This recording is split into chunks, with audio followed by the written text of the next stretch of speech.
నమస్తే.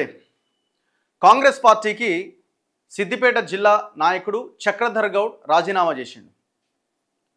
తన మీద జరుగుతున్న దాన్ని తట్టుకోలేక పార్టీ కోసం కష్టపడుతుంటే నన్ను నా కుటుంబాన్ని తీవ్రంగా ఇబ్బంది పెడుతున్నారని, కనీసం పార్టీలో ఉండకుండా పనిచేయనీయకుండా ఇబ్బంది పెడుతున్నారని తన పార్టీకి ప్రాథమిక సభ్యత్వానికి రాజీనామా చేశారు.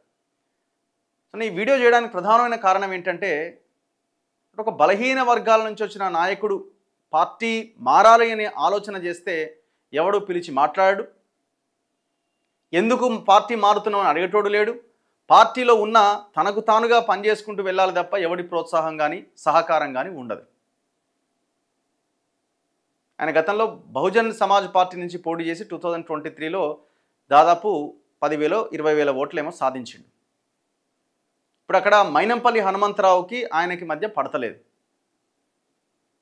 మైనంపల్లి హనుమంతరావు తన నోటి వెంట ఎట్లా బూతులు వస్తాయో వాళ్ళ పార్టీ నాయకులు కార్యకర్తలతో కూడా, అంటే ఆ క్యాడర్తో కూడా, ఆయన చుట్టూ ఉన్న వాళ్ళతో కూడా అదే రకమైన బూతులు మాట్లాడిస్తున్నాడు. అంటే ఆ వీడియో చూసిన తర్వాత చాలా బాధ అనిపించింది నాకంటే, అసలు ఆ భాష ఏంది, వాళ్ళు మాట్లాడే పద్ధతి ఏంది అని. సిద్దిపేటకి మైనంపల్లి హనుమంతరావుకి సంబంధమే లేదు.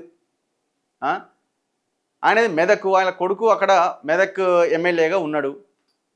మరి ఆయన పెత్తనం గతంలో ఇదే మైనంపల్లి హనుమంతరావు ఆయన్ని ఉద్దేశించి పచ్చిబూతులు మాట్లాడిండు. మరి ఆనాడు కూడా పార్టీ పిలిచి మాట్లాడింది లేదు. అంటే ఒక రకంగా ఆ వ్యక్తిని, వాళ్ళ కుటుంబ సభ్యులని, తల్లిని చెల్లిని వదిలిపెట్టకుండా అంత పెద్ద బూతులు మాట్లాడుతుంటే పార్టీ అధ్యక్షుడు ఏం చేస్తున్నాడు? సో నిన్న ఆయన